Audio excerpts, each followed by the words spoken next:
미디어가 전하는 이슈에 대한 다양한 분석과 팩트체크까지 바로 보고 뒤집어 보고 꼭꼭 씹어보기 위한 미디어 비평 프로그램 열린 라디오 YTN. 네, 한 주간 뉴스를 꼭꼭 씹어보는 시간 미디어 비평입니다. 오늘은 송경재 상지대 사회적 경제학과 교수 전화로 연결돼 있습니다. 교수님 안녕하세요. 안녕하세요. 송경재입니다. 네. 자, 이번 주 미디어계 이슈 하면 아무래도 출근길 문답이죠. 도어 스태핑 중단. 네. 이게 좀 큰 것 같습니다. 누군가 말처럼 윤석열 정부의 치적이라면 도어 스태핑 아니냐. 그런데 윤 대통령이 취임 후 가장 잘했다고 평가받던 도어 스태핑을 중단했어요. 네. 네. 한 말씀 해주시죠. 이번 그 도어 스태핑 중단과 그 가벽 설치에 대한 의견은 좀 찬반으로 나뉘고 있지만 전반적인 여론은 그리 좋지 않은 상황입니다. 네. 먼저 아시아경제 11월 21일자 윤 대통령 해외 순방 불구 지지율 30% 초로 하락, 도어 스태핑 중단 추가 악재 가능성 보도에서요. 여론조사 전문가인 그 배철호 리얼미터 전문위원회 분석을 인용했는데요. 배철호 전문위원은 잠정 중단된 도어 스태핑에 대해서도 형식에 대해 논란이 있었음에도 계속 밀고 나갔던 거는 윤 대통령이 애정을 가졌던 분야인데 좀 의아스럽다 이렇게 평가하고 도어 스태핑은 말을 하겠다는 것보다는 듣겠다는 것인데 도어 스태핑이 하는 이야기를 듣지 않겠다 이런 걸로 받아들여질 우려가 있다라고 꼬집었습니다. 이래서 한국기자협회는 22일 성명서를 발표했습니다.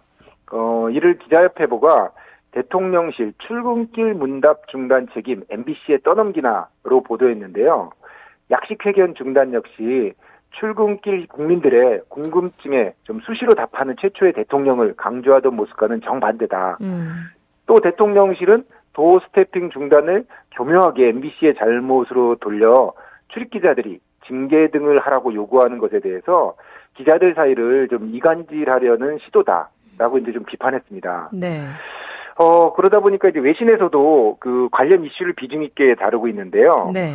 국내에서는 이제 노컷 뉴스가 11월 22일자 그 외신 윤의 불리한 보도 시 다음 타깃 명확한 신호라고 이제 강도 높게 비판을 소개했습니다. 먼저 AP는 21일 그 한국의 대통령이 미국에서의 핫 마이크 발언에 대한 보도를 놓고 방송사와 옥신각신 끝에 기자들과의 도어 스태핑을 중단했다고 보도했습니다. 이 매체는 그 MBC 기자가 윤 대통령의 한 질문과 이어 발생한 청와대 비서관과의 언쟁도 이제 소개했는데요. 네. 일부 언론단체와 야당은 MBC에 대한 전용기 탑승 금지가 언론 자유를 위협한다고 비판한다고 소개했고요. 네. 그리고 이제 우리에게도 잘 알려져 있죠. 이제 미국의 소리 VOA 방송인데요. 대통령실과 그 MBC와의 갈등을 그 18일 심층 보도했습니다. VOA는 그동안 윤 대통령의 대외 정책에 대해서는 상당히 호의적인 보도를 해온 매체예요. 네. 근데 이번 사안에 대해서만큼은 비판적 자세를 취했습니다. 이에 대해서 노컷 뉴스가 다소 이례적이라고 분석했는데요.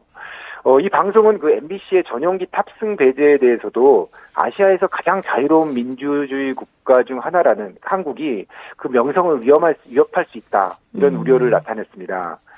그래서 VOA는 그 뉴욕의 언론인 보호위원회 그 베리와의 그 인터뷰를 통해서요.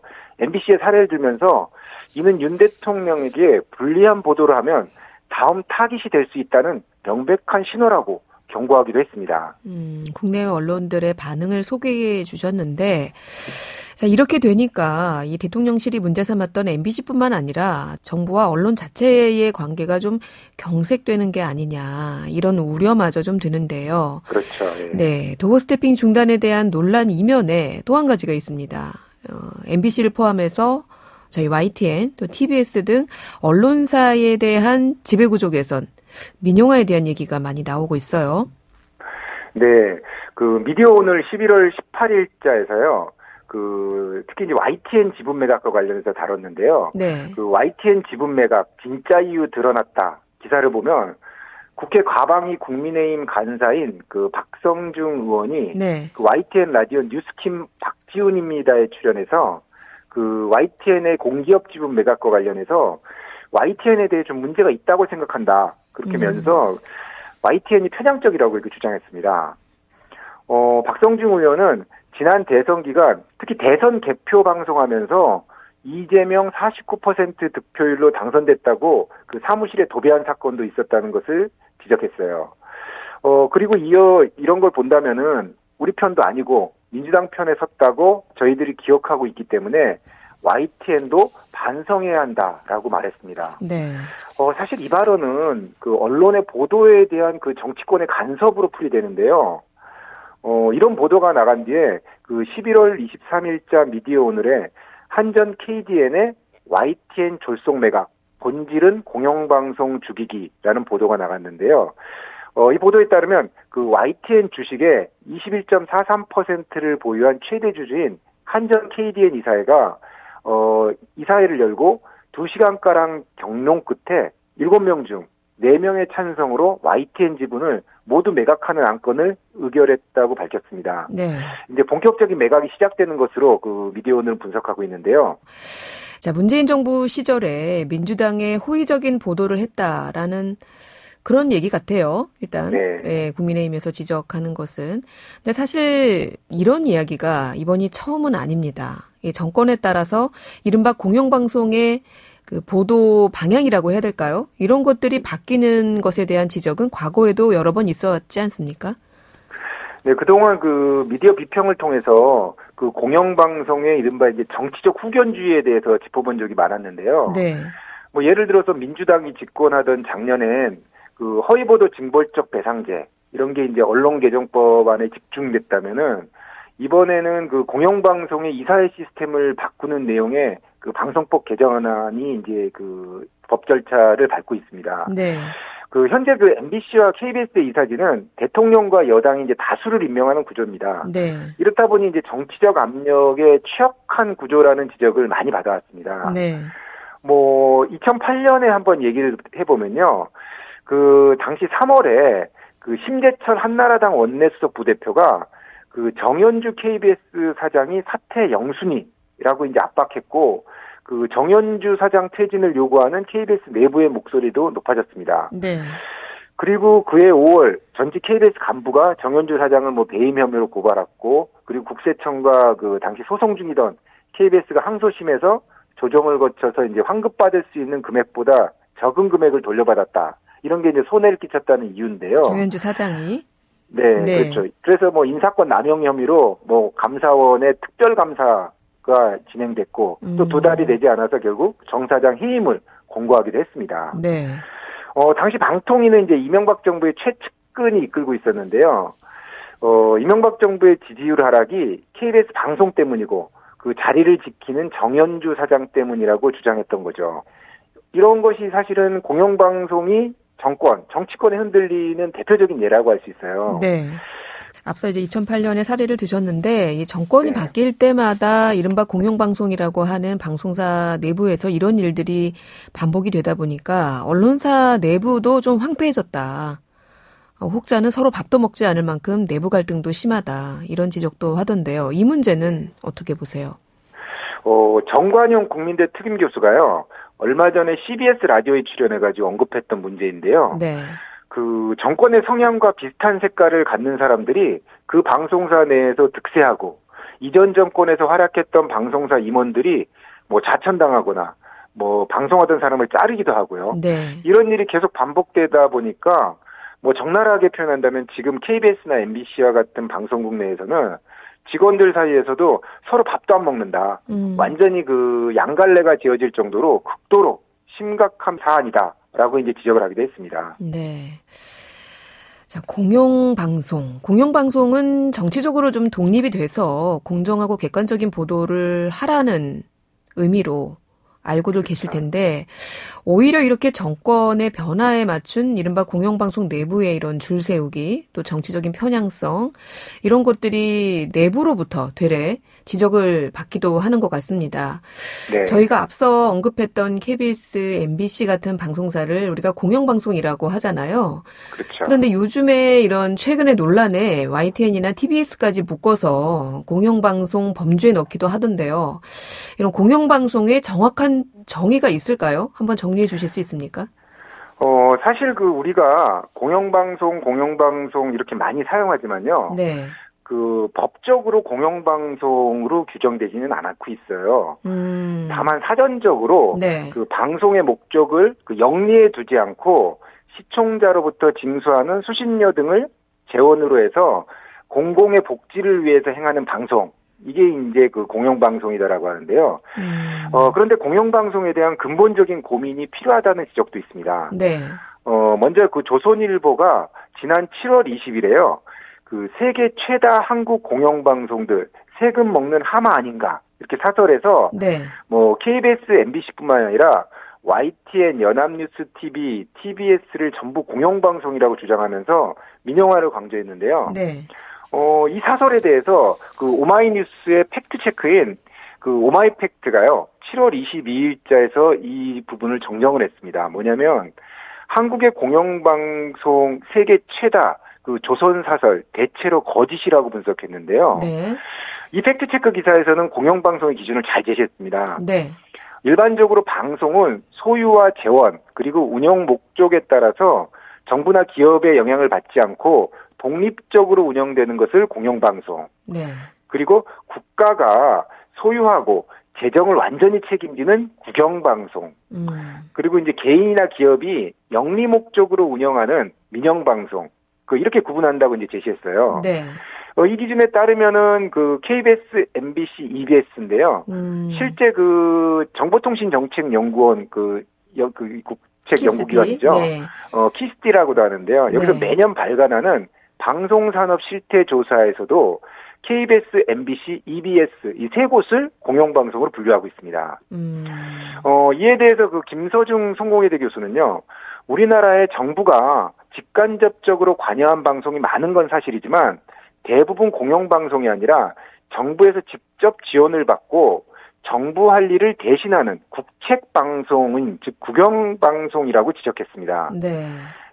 정부가 할 일을 대신하는 국영방송이라는 거죠. 네. 그리고 이제 방송통신위원회도 공영방송의 모호성을 스스로 이제 지적을 했는데요. 방송정책기획과 담당자는요, 오마이뉴스와의 이제 취재에서 외국뿐 아니라 국내에서도 공영방송 범위가 모호하고 방송법상 정의도 없어 사람마다 달리 해석할 수 있다. 이렇게 한계를 인정했습니다. 네. 특히 이제 YTN 같이 이제 공기업이 소유한 경우에는 국영방송에 속하는 해외 사례를 좀 찾아봐야 할 것이지만 쉽지 않을 것이라는 점도 덧붙였습니다.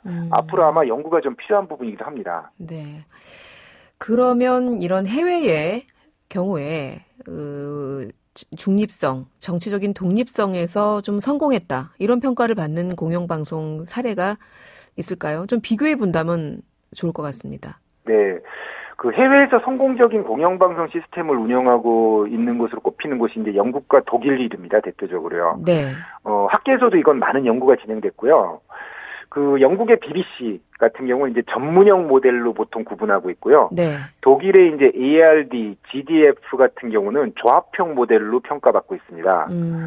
영국 같은 경우는 이제 BBC 워낙 유명하죠. 네. BBC의 독립성 확보를 위해서 BBC 외부에 BBC를 관할하는 규제기관이 아예 존재하지 않게 만들었고요. 네. BBC 내부에도 감독하는 기관하고 집행기관을 분리해서 서로 견제하게 했고요. 그리고 BBC의 감독기관인 BBC 트러스트의 이사를 임명하는 과정도 투명하게 운영하기로 제도화했고, 네. 그리고 이런 것들이 이제 장기간의 이제 역사적 경험을 통해서 BBC 이사의 전문성이 확보됐다는 점이 아주 장점으로 꼽히고 있습니다. 네. 독일은 이제 연방제 국가 체제라는 이제 구조적 조건이요. 특정 세력의 공영방송 지배를 어렵게 만들고 있습니다. 방송사 내부에서도 방송평의회 그리고 행정평의회로 아예 이원제로 운영을 하고 있어요. 네. 그러니까 이제 권력이 집중이 안 되는 거죠. 그래서 이제 무엇보다 이제 독일의 의회 민주주의를 반영해서 다수의 인원들로 방송평의회를 구성해서 대표성을 확보해서 이런 방송의 독립성을 확보하는데 상당히 긍정적 평가를 받고 있습니다. 네. 이 밖에도 이제 스페인도 이제 공영방송을 운영하는데요. 네. RTV인데 사장 선출 방식을 행정부 직접 임명 방식에서요. 국회의원 3분의 2의 동의로 구성된 이사회를 통한 사장 선출 방식으로 변경을 했어요. 그러니까 이를 통해서 이제 공영방송 사장의 탈정치화가 좀 이루어졌다 이런 평가를 받고 있습니다. 네. 미국의 공영방송은 이제 다양한 지역방송국들이 많은데요. 여기에 이제 전국 네트워크 이제 PBS와 그리고 방송국을 소유하지는 않고 이제 의회와의 교섭을 통해서 예산을 확보한 후 이제 공영방송 프로그램 제작 기금을 배분하는 했고 지원하는 역할을 하는 이제 CPB로 이제 나누어서 파악할 수 있는데요.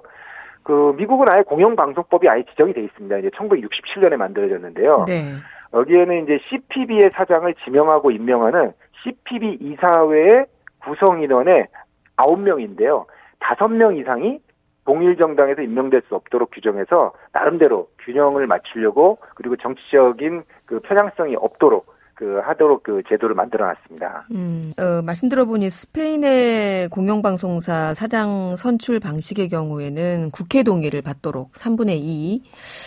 근데 우리 같은 그 양당제 하에서는 사실 이게 좀 문제가 있지 않을까. 그렇죠. 예, 다수당이 어려울 겁니다. 예, 다수당이 당연히 그럼 임명하게 되는 거니까 좀 이런 생각이 좀 들고 미국 같은 경우도 이제 사실은 우리와 비슷한 이른바 이제 양당제 체제를 의회가 갖고 있는데 그렇다 보니까 동일 정당에서는 과반 이상을 임명할 수 없도록 또 이렇게 규정을 하고 있군요.